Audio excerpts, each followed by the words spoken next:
Hello, my name is Aya Garten and I work for Gila River Healthcare as a prevention and education specialist. Today I want to read you a book and it's called A Bad Case of the Stripes and it's by David Shannon.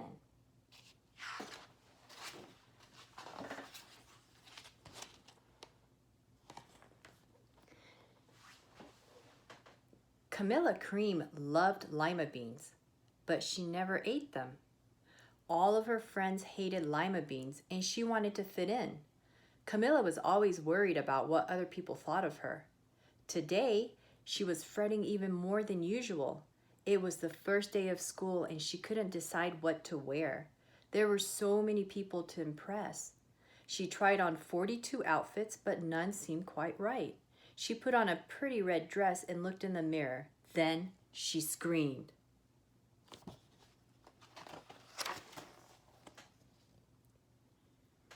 Her mother ran into the room and she screamed too. "Oh my heavens," she cried.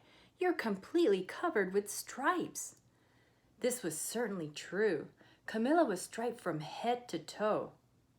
She looked like a rainbow. Mrs. Cream felt Camilla's forehead. "Do you feel all right?" she asked. "I feel fine," Camilla answered, "but just look at me." "You get back in bed this instant," her mother ordered. "You're not going to school today." Camilla was relieved. She didn't want to miss the first day of school, but she was afraid of what the other kids would say, and she had no idea what to wear with those crazy stripes.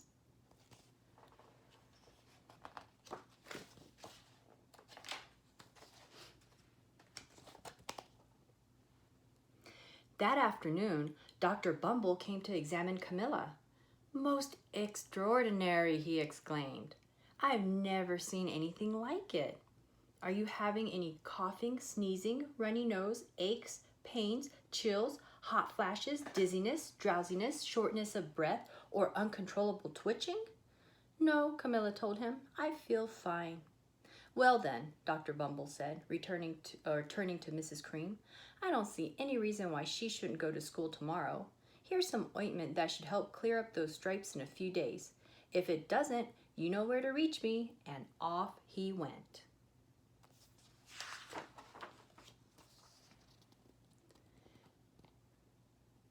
The next day was a disaster. Everyone at school laughed at Camilla. They called her Camilla Crayon and Night of the Living Lollipop. She tried her best to act as if everything were normal, but when the class said the Pledge of Allegiance, her stripes turned red, white, and blue, and she broke out in stars.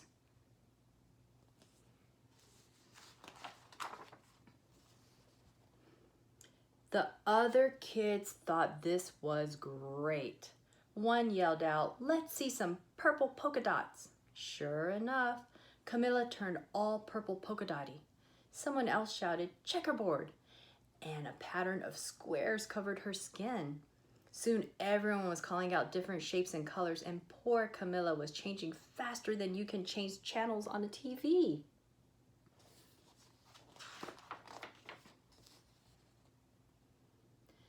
That night, Mr. Harms, the school principal, called. "I'm sorry, Mrs. Cream," he said. "I'm going to have to ask you to keep Camilla home from school. She's just too much of a distraction, and I've been getting calls from the other parents. They're afraid those stripes might be contagious." Camilla was so embarrassed. She couldn't believe that 2 days ago everyone liked her. Now, nobody wanted to be in the same room with her. Her father tried to make her feel better. "Is there anything I can get you, sweetheart?" he asked.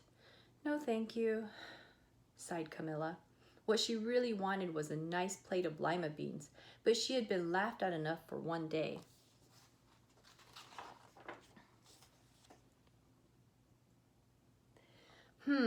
Well, yes, I see," Dr. Bumble mumbled when Mr. Cream phoned the next day.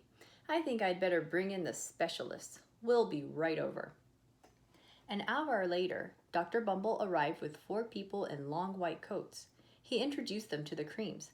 "This is Dr. Gop, Dr. Sponge, Dr. Cricket, and Dr. Young." Then the specialist went to work on Camilla. They squeezed and jabbed, tapped and tested. It was very uncomfortable. Well, it's not the mumps, concluded Dr. Grop. Or the measles, said Dr. Sponge. Definitely not chicken pox, put in Dr. Cricket. Or sunburn, said Dr. Young. Try these, said the specialist. They each handed her a bottle filled with different colored pills. Take one of each before bed, said Dr. Grop. Then they filed out the front door, followed by Dr. Bumble.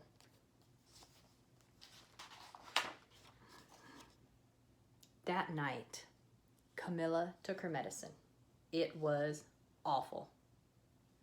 When she woke up the next morning, she did feel different. But when she got dressed, her clothes didn't fit right. She looked in the mirror, and there, staring back at her, was a giant, multicolored pill with her face on it.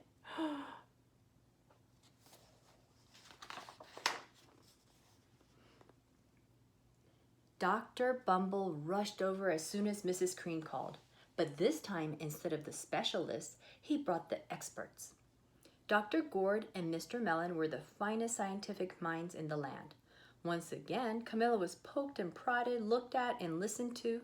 The experts wrote down lots of numbers. Then they huddled together and whispered. Dr. Gourd finally spoke. It might be a virus, he announced with authority. Suddenly, fuzzy little virus balls appeared all over Camilla. Or possibly some form of bacteria, said Mr. Mellon. Out popped squiggly little bacteria tails.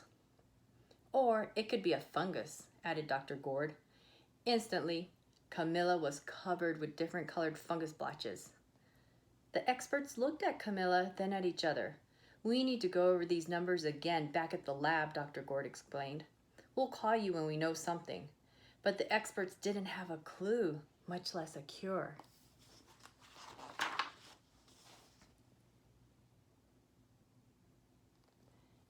By now, the TV news had found out about Camilla. Reporters from every channel were outside her house telling the story of the bizarre case of the incredible changing kid. Soon, a huge crowd was camped out in front of the front lawn.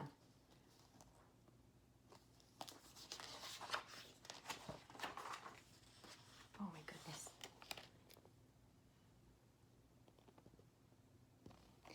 The Creams were swamped with all kinds of remedies from psychologists, allergists, herbalists, nutritionists, psychics, an old medicine man, a guru, and even a veterinarian. Each so-called cure only added to poor Camilla's strange appearance until it was hard to even recognize her. She sprouted roots and berries and crystals and feathers and a long, furry tail. But nothing worked.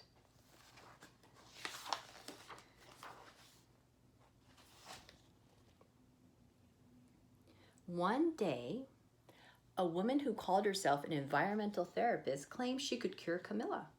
Close your eyes, she said. Breathe deeply and become one with your room. I wish she hadn't said that, Camilla groaned. Slowly, she started to melt into the walls of her room. Her bed became her mouth. Her nose was a dresser, and 2 paintings were her eyes. The therapist screamed and ran from the house.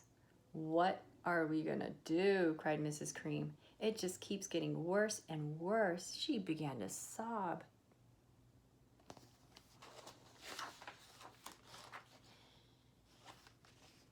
At that moment, Mr. Cream heard a quiet little knock at the front door. He opened it, and there stood an old woman who was just as plump and sweet as a strawberry. Excuse me, she said brightly, but I think I can help. She went into Camilla's room and looked around. My goodness, she said with a shake of her head. What we have here is a bad case of stripes, one of the worst I've ever seen. She pulled a container of small green beans from her bag. Here, she said, these might do the trick. Are those magic beans? Asked Mrs. Cream. Oh no, replied the kind old woman. There's no such things. These are just plain old lima beans. I'll bet you like some, wouldn't you? She asked Camilla. Camilla wanted a big heaping plate full of lima beans more than just about anything, but she was still afraid to admit it.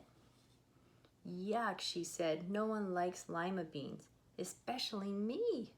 Oh dear, said the old woman sadly. I guess I was wrong about you. She put the beans back in her bag and started toward the door. Camilla watched the old woman walk away. Those beans would taste so good, and being laughed at for eating them was nothing compared to what she'd been going through. She finally couldn't stand it. Wait, she cried. The truth is, I really love lima beans. I thought so, said the old woman with a smile. She took a handful of beans and popped them in Camilla's mouth. Mmm, said Camilla. Suddenly, the branches, feathers, and squiggly tails began to disappear. Then the whole room swirled around. When it stopped, there stood Camilla, and everything was back to normal. I'm cured, she shouted. Yes, said the old woman. I knew the real you was in there somewhere. She patted Camilla on the head. Then she went outside and vanished into the crowd.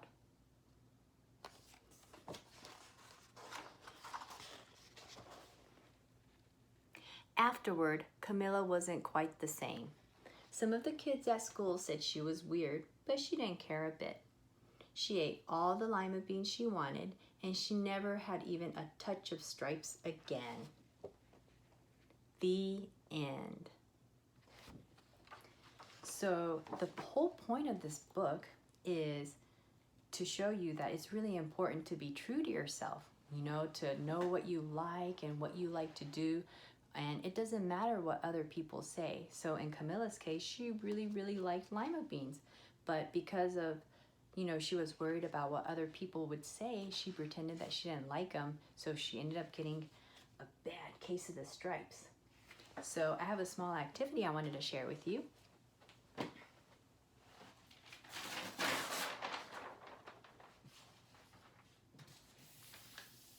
So here, I don't know if you can see it, I have my name up here. My name is Aya, and I have a drawing of myself, and it's got the bad case of the stripes, just because, the story is about bad case of the stripes.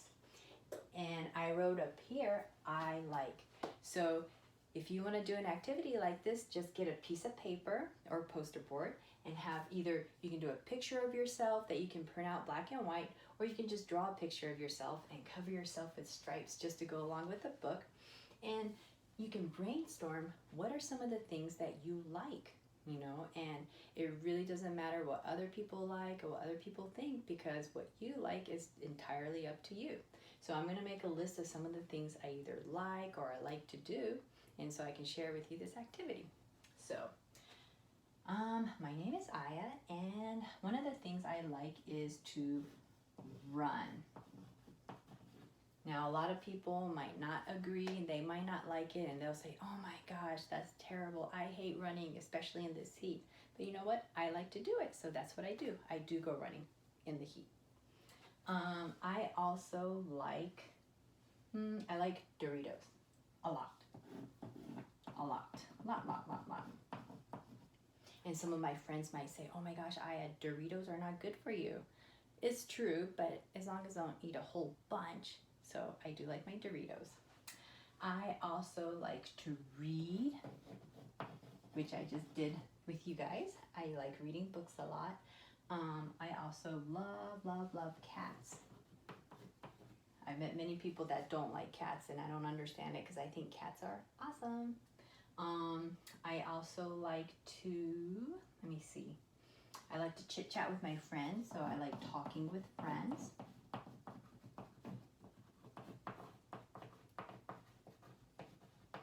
I could have a whole list of other things that I could write down that describe who I am and what I like to do, or what I like. I'm going to bring it up a little bit closer because I don't know if you can see it that well. But so here, is my poster board of me, myself, and these are some of the things I like. And if you like, make a poster, or you can do it on a piece of paper for yourself on the things you like.